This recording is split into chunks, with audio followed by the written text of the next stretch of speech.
A ton, a shush, a duck. A dramatic start to David Warner's farewell tour. What can we expect next? Former Australian Test captain Michael Clarke's concerns over the future of Test cricket. We celebrate the GOAT.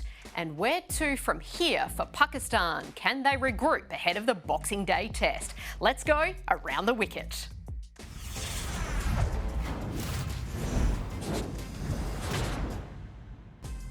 Hello and welcome to Around the Wicket. Great to have your company. I'm Neroli Meadows. We've got Hall of Famer Lisa Sthalekar with us. World Cup winning captain, the first of his kind for Australia in the men's side of things in the T20 game, Aaron Finch, and Michael Clarke will join us shortly. But Lisa, I want to know, what did you learn from the first test, Australia up against Pakistan? Well, I think we were hoping that Pakistan would fight a little bit more than what they did. First 2 days were good, and then they kind of capitulated. So fingers crossed they can get it right for the MCG. All out for 89, a loss by 360 runs within 4 days. The player of the match is a wonderful story. Back at his home test at Perth Stadium, and that is, of course, Mitch Marsh. He scored 90, 63 not out, and, of course, got the key wicket of Babar Azam as well. A great mate of yours. How did you sum up his performance in the second coming of Mitch Marsh, really? Well, a lot of are calling it a second coming. I think the way that he's playing is as impressive as the results that he's getting at the moment. I think batting at number 6, he said that he has no interest in opening the batting, which has been a topic for a little while now of who's going to do that next. But I think what's been so impressive is just the attitude that he's taken into it. He's taking the game on. He's somebody who is an amazing teammate and brings the change room together. He's not somebody who takes the game or his life or anything else too seriously. So just a wonderful person and great results for him and great reward. For some reason, the public weren't always on board with Mitch Marsh, but behind the scenes, can you give us a bit of an insight just to how important he is to a team environment? I think what he brings to the team is he brings a lot of people together. He's like Switzerland. He never sits, he never takes a side. He's always just in the middle. He takes the mickey out of himself at his own expense. So he's just somebody who is great to have around the team. He'll always provide a laugh when things get stressful or tense. He's the person that will often break that, and it's just perfect in such a high-pressure environment. Well, after this short break, you don't go anywhere because we're going to look ahead to the future of Test cricket, and Michael Clarke has some strong opinions on this. Plus, of course, we need to celebrate Nathan Lyon. He brought up that 500-wicket Test haul, just the 8th man to do so. That's coming up next, Around the Wicket. Well, Pat didn't want to review it. Nath was mumbling away. He wasn't saying anything. I was quietly confident that it would hit leg, hoping that was all Very red. quietly confident. But no, it's one of those things that reviews, they're always nervous, no matter what. So, no, all in all, pretty happy.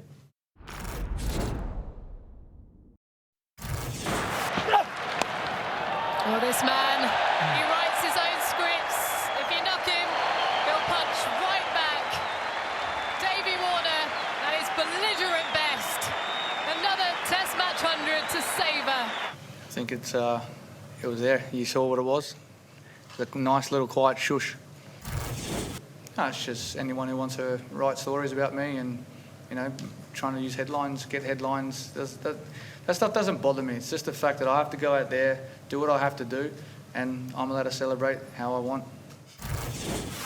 I'm not going to lie, he sounds a little bothered by it. Michael Clarke, former Australian Test captain, joins us now. Pup, what do you think about Davey Warner and that shush? Because as a man like yourself who's spent plenty of time in the public eye and a lot of public opinion, what would he be feeling at the moment this summer, do you think?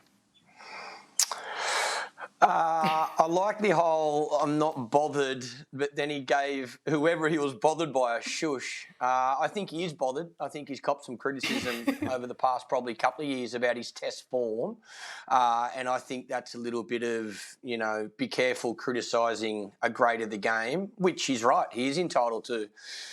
You know what? It's part and parcel. You play sport at the highest level. There's going to be praise. There's going to be criticism. And I just hope that Davey acknowledges that, you know, majority of the criticism, I think, over the past probably 12 months that Davy's copped has been around his test form. There was a lot of talk about his form against England and particularly Stuart Broad, and he didn't perform as well as he would have liked. So I think he's got to cop that on the chest and not care too much about it. There's obviously a little bit of stuff leading into the first test with Mitchell Johnson's column. And I think it was Ed Cowan as well that come out and said he was a walking wicket. So there might be a bit of that there as well. But it's all part and parcel. I don't think Davey did anything wrong. I said, in our last episode that I think he handled it really well. He didn't bite back at Mitch. He allowed, the media and past players to do their thing. And the only thing he had to focus on was walking out and making runs. And he batted like a genius. Yes, he had a little bit of luck. But day one at the Wacker, generally tough for batting. He did what was most important and put runs on the board. And when you do that, then if he wants to tell some people to shush or get really excited when he makes 100 or, do whatever he wants to do, then good luck to him. 164 in the first innings and then a duck. But it poses the question, do you think he could backtrack and actually play on past the SCG test? Yeah, I do. I do because I said before, I think the reason he announced his retirement was because he wasn't making any runs in Test cricket. So he wanted probably mentally to give himself a finish line. Then he went over to India in the World Cup campaign and batted like a genius, got his form back. And now he's come back to Australia. And, I said again in our last episode, I wouldn't be surprised if Davey's not the leading run scorer at the end of this Pakistan series. He'll be very close to it. And he started with a bang. So if he goes 100 in Perth, 100 in Melbourne, 100 in Sydney, it wouldn't surprise me if he does, take that back and say he wants to keep playing. There's a bit of talk around his replacement as well. And look, I think the most important thing for the selectors is they need to be very strategic around a number of the Australian players because they're at a similar age, that they don't lose them all at once. So I'm not saying Davey's got to go at the end of Pakistan. If that's what he wants to do and thinks it's right, then so be it. If he changes his mind and wants to keep playing, then that's a conversation with the selectors behind closed doors, because I think they have to think about where's Warner age-wise, where's Khawaja, Smith, Labuschagne, Travis Head, our fast bowlers, our three quicks, Nathan Lyon, they're all very similar sort of age bracket where I don't think we can afford to lose everyone or a number of players in one go, like we did in 2007. We lost a lot of the greats all within that 6-month, 12-month period. So, yeah, I think there's some thinking to do, and what a good problem to have. If Davey's making runs and decides to change his mind, well, again, I think that's a conversation for the selectors. But I'm really happy for him that he walked out and got 100 in that first innings. Set the game up for Australia, really. And a happy birthday on that note to Usman Khawaja as well, turned 37 yesterday in those ageing test stars. So David Warner moves into 5th all-time on the Australian run scorer list, passing our own pup as well as Matthew Hayden as well into that position. What do you think? You're great mates with him. Could he backtrack on the retirement call? Oh, he certainly could, but he won't. You don't think he will? Absolutely he won't. I think it's been a decision that he's made. Like Pup said, his form wasn't the greatest at the time, but he's made that decision based on what he wants to do with his family, give it a little bit more freedom, a little bit more flexibility going forward to be able to play some T20 leagues and be able to have a little bit more longevity in the game. And yes, he would love to play Test cricket, but I think it's a decision that he's very, very comfortable with. Nathan Lyon, his 500th Test wicket. He is an anxious person. That is how his teammates all describe him. I did a long-form interview with him a couple of years ago where he said, at the time, I'd played 99 Test matches and I'd made my debut 85 times. For him to get to this milestone is a remarkable story, Pup, and you captained him a lot through Test cricket. How have you seen his rise, his story, his development? Yeah, look, I couldn't be happier for Lino. He's a great guy, great team man, and his game's improved at the highest level, which is not easy to do.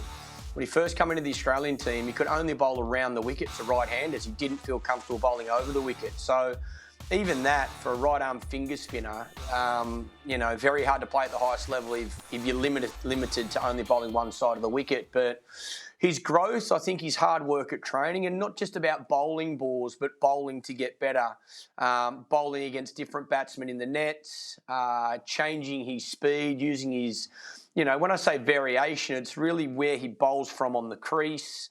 He's got great pace, great speed in the air. So, again, I think the shorter forms have probably helped his Test cricket as well in using that change of pace.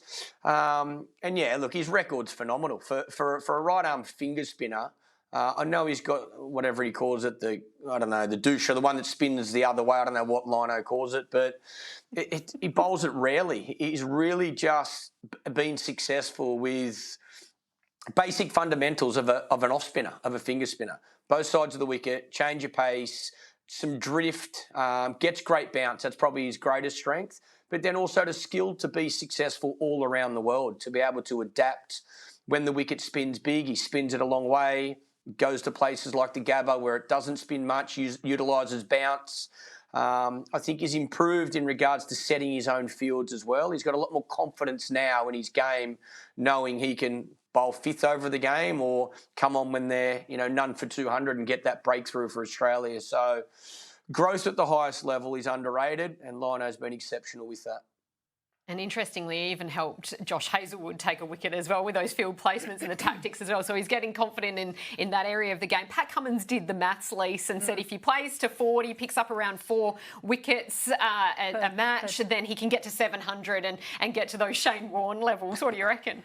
I think it's certainly on the cards. I think the fact that when he got injured during the Ashes, it really hurt him. And maybe even... And hurt the team. Yeah, but it also probably gave him a bit more time just to prepare physically and a bit of time out of the game, which is important to keep balanced and fresh and ready to go. He certainly got the hunger and desire. And to back up what Michael was saying, like his drift, when we look at Australian pitches, they're not built for finger spinners, so to speak. And they've been a graveyard for opposition who bring any kind of spin here. Correct. Yeah, interesting. And so for him to be able to perform so well over such a long period of time, his stock ball is the best in the world on any condition. And that's why he's up there as one of the best. And of course, he'll take that ball that he took the 500 wicket with and put it in a cherished position somewhere, which brings up the topic of memorabilia. And we had a really fascinating moment in the NBA for anyone who follows basketball. Giannis Antetokounmpo had 64 points up against the Pacers. He wanted the game ball, but the opposition team took the game ball. He sprinted into the opposition rooms and demanded it back, and he's still not sure if he got the right game ball or not. So in America, it's even more important to get that piece of memorabilia. Do you have a piece of memorabilia that you hold really special to you, Finchy? Obviously, a bag of green is really special, but something that's personal has never really been my thing. Probably the 2015 World Cup shirt that we won the final in at the MCG. That's probably my favourite and my most prized one. But anyone who comes to my house will notice that it's not up on the wall or anything because it's not in a framed case, because there's one person that hasn't signed it. And that would happen to be you, Captain Michael Clarke, who is still yet to sign my 2015 shirt. And I want to get it done. Yeah. Sorry, buddy. I was probably in no state to sign anything after that World Cup. I probably couldn't spell my name, to be honest. I'm sorry. I do have a couple of shirts that do have your signature on it, but the one that the great security guard Frank Damasi writes out and everyone signs, there's just one signature missing. So I'll get that to you, and I'd like it returned, for you, please, buddy, ASAP. for sure. Called out on air. Happy to. I love that. Called out on air. To. Also, I remember seeing you that night. I saw you that night, Pup, and you did celebrate in fine fashion as well. It's some of your best form that we've seen across the years. Let's get back to the serious stuff. Yeah. Pakistan, of course, led by Shan Masood. If you were the Pakistan captain, they've got the 2-day tour match up against Victoria that they've hastily organised ahead of the Boxing Day test. What are you saying to get the troops up and going, and what can you get out of that tour match? Well, I'm begging for Santa Claus if I'm Pakistan. They're in deep trouble. I honestly, I don't know how the result changes for Pakistan. I feel like their bowling attacks, short speed, like speed through the air in Australia, I think you need, particularly at the MCG. And their batting under pressure just looks so vulnerable. And now Australia's got confidence, to bowl them out for, 89 in the second innings. Oh dear. They need to find something, and I hope they do.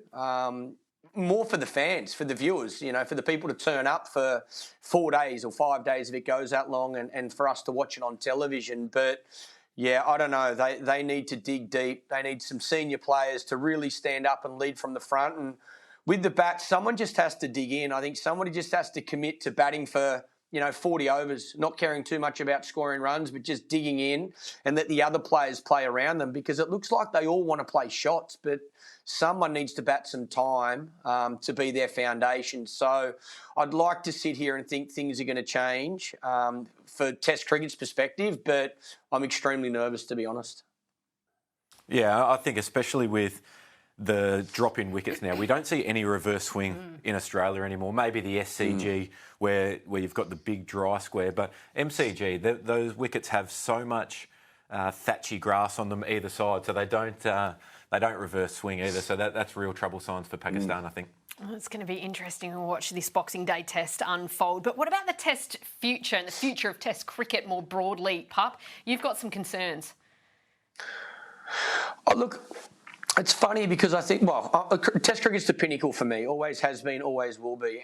And I think I've heard it a lot over probably the last 4 or 5 years that, a lot is determined around what India do and which way they go. If they continue to enjoy Test cricket, then it will survive. And I guess that's probably been in the front of my mind. And then I went to a Christmas lunch for my radio show on Friday. We were sitting in a pub, a sports pub, and there must have been 20 TVs there. And on the far right TV that no one could really see was the Test match, and on every other television was the NFL. And I was like, I can't believe the start of the Australian summer, the first Test match, we're sitting around this pub, and cricket is not on the main part of all these televisions, certainly not on the big screen. And then you watch the Test match like I did, and like I say, it wasn't a good watch, and I don't want to take anything away from the Aussies. They played brilliantly, don't get me wrong, and we've seen worse Test matches or lower scores or teams bowled out for less amount of runs, but I just feel the Australian public particularly is craving good competitive Test cricket, and I'm really nervous this summer. The way Pakistan started, like I say, and now they're down on confidence, and then we've got, 2 Test matches against the West Indies. Geez, I don't know. I've never probably been as nervous as I am about Test cricket in this country. I understand we've got a lot of sport. We've got the BBL that's up and going as well, and school holidays are starting. So I'm really interested to see, the Boxing Day Test match turn out numbers-wise versus the BBL through that period. But even numbers at the WACA, what do we have? I think I wrote it down, 16,000, 17,000, 15,000 and 9,000 for day 4. That's not a positive start to the summer. So I want to be wrong. Don't get me wrong. I want Test cricket to still be the pinnacle in this country. But this summer is going to be extremely tough for us. And I think we're going to get a really good look in regards to what parents do. If they can only afford to take their kid to a day of Test match cricket or a BBL game, I've got a funny feeling it's going to be BBL. Yeah, looking at Test cricket and looking at how competitive other teams are, and we're coming up against West Indies after the new year, a lot of their players have gone to T20 leagues. So a way to potentially get around it is almost to follow how women's cricket is and how they got Test cricket back in, and that's a multi-format series. So create points for the ODIs, the Tests, the one-off Tests and T20s. And then you've got a competition over 3 different formats that will allow it to be a little bit more competitive, because we know the best teams will perform really well in Test cricket, but T20 brings 2 teams together because one person could have a day out. So that may be the way forward for the future of Test cricket with the sides that aren't necessarily in that top bracket. I don't mind that idea, I've got to say. Yeah, I think you still need your test ranking points going in one direction, your ODI rankings and the T20 rankings. So it's worth having a look at, though, because like you said, Test cricket is something that is starting to thrive in the women's game, and if it's starting to diminish in the men's game, that's real trouble signs. Michael Clarke, thank you as always for your thoughts. We'll be catching up with you in a couple of days' time to really hone in on that Boxing Day test and get your thoughts ahead of Australia up against Pakistan in the second test. Lisa, you brought it up already, but Test cricket in the women's is back, and we're going to be talking about that shortly. Elisa Healy, her era as skipper begins.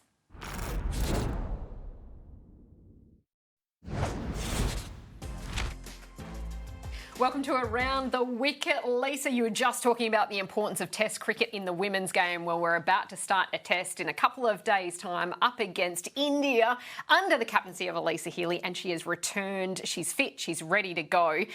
How important is this test match to the future of women's cricket in India against India? Well, it's huge. We just saw India play England. India came out on top, I think 347 runs victory, so biggest margin in Test cricket. As a player, you want to play the hardest format, which is Test cricket, and you want to play in the hardest conditions, which is India. So all of a sudden, this Australian group have an opportunity to do it. And as you mentioned, Alyssa Healy, they had a practice game. She scored 50, Beth Mooney scored 50, Phoebe Litchfield 43. The main thing is that Alyssa Healy was good to go after the hand surgery. That kind of ruled her out. And I was worried. Running with her dogs. Yes, and I saw the injury and I thought she's going to struggle to hold the bat. But good thing is that she's able to do that and score runs freely. Lucky she doesn't hold it too tight with her bottom hand. That's the only hand that she uses. She said all of a sudden she's learnt how to use the top hand. She goes, well, where was it for the rest of for my whole career? Imagine how good she would have been. Learning to every single injury and setback. We love that. Finchy, you're obviously playing for the Melbourne Renegades. You've had quite a break in between games with the Test match. On that very point, given that we always knew that there was a high likelihood that the test was going to finish early, within 4 days or even early on day 5, yes, it was in Perth, but should they have had a Big Bash game scheduled on that last day? Absolute no-brainer for me. I think the amount of test matches that are going deep into day 5 are so minimal these days. So, yeah, it just would have made a lot of sense, I think. It's one to watch, isn't it, with the Big Bash? It's quite a break between these games. And if you want to get the momentum going, you kind of need those sort of moments. But we go from Australia to overseas and the Indian Premier League. An important time at the moment. The auction's about to happen. Australian players are likely to get picked up. But there's been some huge news. 5-time championship-winning captain Rohit Sharma is no longer the captain of the Mumbai Indians. If you're not familiar in Australia, Finchy, tell us why that's so significant and why the fans are so angry about Hardik Pandya coming back from Gujarat and to Mumbai and taking the captaincy reins. Well, I think the fans are very happy that he's come back to play for Mumbai, but just the fact that Rohit Sharma, I don't think, got the opportunity to do it on his own terms. And I think that's where a lot of people have taken issue with it. The amount of public interest in the Mumbai Indians is absolutely huge, and I mean they're passionate. And I think if Rohit was able to do it on his own terms and come out and say, you know what, I think the next generation of Mumbai Indians will be better served with me being almost helping Hardik Pandya take the team forward, I think it would have been a lot better received. Ever expected a Melbourne Renegades top to be burnt like that? Maybe when I retire soon. He wishes. Come on now. I'm only joking. I think the main thing is in India, the fans follow a person. So no matter where they go, it's the person that is the key. So Rohit Sharma, captain of Mumbai Indians, that's what has drawn lots of people to follow them. So removing him like this is a big thing. Time to take on the short stuff. Lisa Sthalekar, should Test cricket out west return to the WACA? Well, I originally thought when Perth Stadium was built that it would only be there for the India and England Test series and all Big Bash.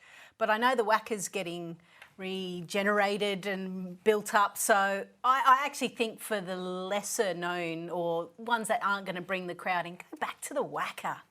I agree. I love the WACA. Yeah. I think it's one of my favourite places to play around the world. Take it back there. Childhood memory, sitting on the hill at the WACA, drawing my favourite players. Oh, I love those moments. They tried to get the hill in the Perth Stadium, but there just wasn't enough people to sit on it. Yeah. It's true. A bit of debate over the player of the match. We spoke about Mitch Marsh earlier and how impressive he was, but should it have been David Warner? Did they get it right? I think you've got to take the circumstances and the build-up up to it. You go purely on match, and Mitch Marsh performed well in both innings and with the ball.